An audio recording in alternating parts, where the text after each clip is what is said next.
Hello guys, welcome back to my channel. और ये है XUV 700 AX7 पेट्रोल ऑटोमेटिक, और ये मैंने 5 अक्टूबर को लिया था। अभी 2.5-3 महीने ऑलमोस्ट होने जा रहा है। और जब से मैंने ये गाड़ी लिया है, हर दूसरा बंदा मुझसे यही पूछता है कि आपने PPF कराया कि नहीं कराया, आपने PPF कराया कि नहीं कराया। तो मैंने इस गाड़ी का अभी तक PPF नहीं कराया है। और आज का वीडियो इसी के बारे है कि मैंने इस गाड़ी का अभी तक PPF क्यों नहीं कराया है। तो अगर आप PPF कराते हो गाड़ी पे, इतनी बड़ी गाड़ी पे अगर आप PPF कराओगे तो मुझे एक 1.25 लाख का, मतलब 1,20,30,30 हज़ार का खर्चा हो ही जाता। और मुझे उतना खर्चा PPF के ऊपर करना मुझे कोई सेंस नहीं बनता। उसका रीज़न ये है, मैं आपको एक एग्ज़ाम्पल दिखाता हूँ। इस गाड़ी पे मुझे अभी ऑलरेडी एक स्क्रैच आ चुका है, ठीक है। आप अगर देखोगे, ये गाड़ी पे एक लाइन है, ठीक है। ये एक स्क्रैच आ गया है और थोड़ा सा डीप है। मैंने पॉलिश से ये नहीं जाएगा, थोड़ा सा डीप है ये स्क्रैच, ठीक है।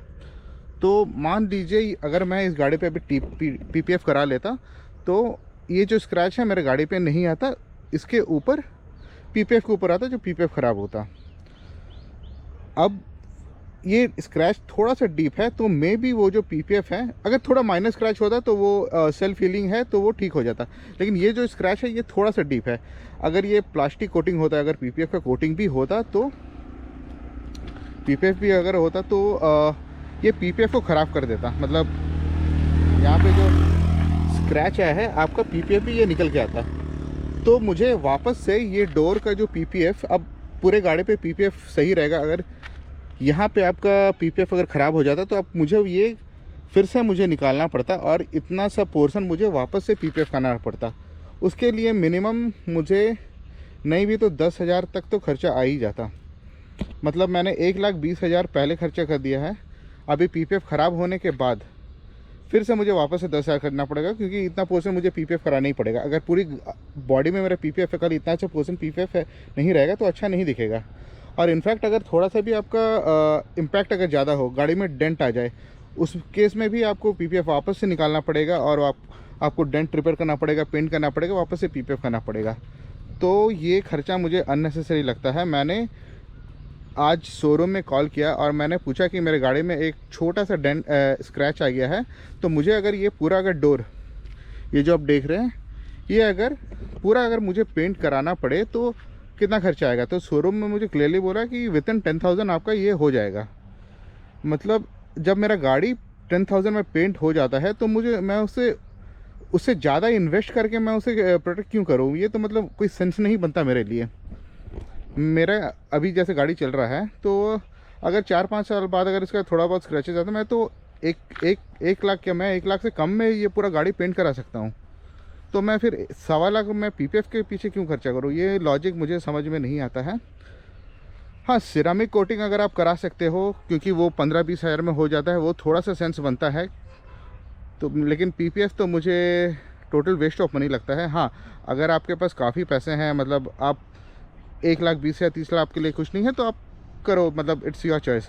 बट मेरे लिए 1,20,000 PPF पे खर्चा करना मेरे लिए बहुत बड़ा बात है, क्योंकि ये गाड़ी 25-30 लाख की है। मेरा इतना बजट था अभी नहीं, मैंने थोड़ा स्ट्रेच करके अपना बजट, फिर अब वापस से 1,30,000 खर्चा करके मैं फिर से PPF कराऊँ। और मैंने ये गाड़ी फाइनेंस में कराया है, मैंने ऐसा नहीं कि मैंने हार्ड कैश में लिया है, तो उसका भी इंटरेस्ट बनता है। अगर मैं PPF भी कराऊँ तो उसका भी के लिए भी मुझे पैसे अरेंज करने पड़ेंगे। तो इससे अच्छा मैं गाड़ी को पेंट ही करा लूँगा। अभी कुछ होता है डैमेज तो मैं पेंट ही करा लूँगा, वो मुझे सस्ता पड़ता है।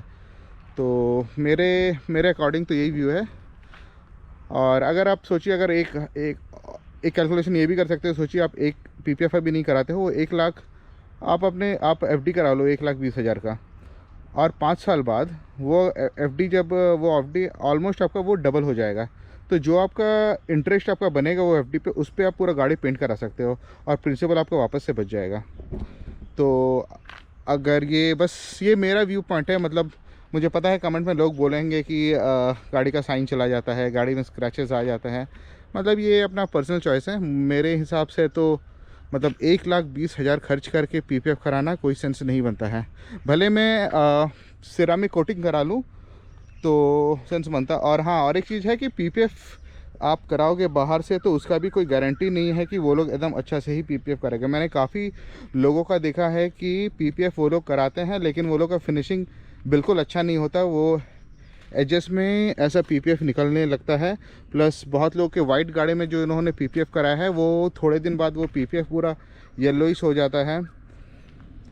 वो भी मतलब क्या बोलते हैं हम, फिर आपका वेस्ट ही हो जाता है। हाँ, वो वारंटी देते हैं, मतलब 2 साल 3 साल का एटलीस्ट वारंटी देते हैं, चेंज वेंज कर देते हैं, लेकिन उसका भी एक लाइफ होता है। मतलब पीपीएफ भी आप कराओगे तो आपका 4-5 साल से ज़्यादा आपको चलेगा नहीं वो, फिर आपको पीपीएफ उतारना ही पड़ेगा। इनफैक्ट आप अगर पीपीएफ नहीं उतारते हो और बहुत सालों सालों तक रखते हो तो वो फिर आपका बॉडी से वो चिपक जाता है, ये पेंट के साथ आपका फिर वो पीपीएफ चिपक जाता है। तो फिर आपको फिर उसे पील करके फिर मतलब कभी कभी बार वो पेंट भी ख़राब कर देता है गाड़ियों का।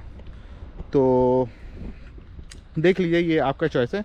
इनफैक्ट मैंने देखा कि ये तो चलो 25-30 लाख की गाड़ी है, तो आप अगर देखोगे तो परसेंटेज इसका मतलब 1,20,000 थोड़ा कम ही होगा, लेकिन लोग 10-10 लाख की गाड़ी लेके भी 1-1 लाख का पीपीएफ कराते हैं, मतलब 10% of the cost, which is I think it is too much to spend on a PPF.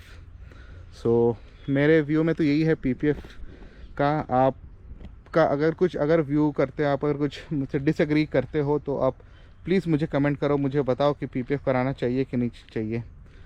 तो आज के वीडियो में बस इतना ही। वीडियो पसंद आए तो वीडियो को लाइक ज़रूर करें, और मुझे फॉलो करने के लिए, मुझे सपोर्ट करने के लिए चैनल को प्लीज़ सब्सक्राइब करें। Thank you, thanks for watching, bye bye.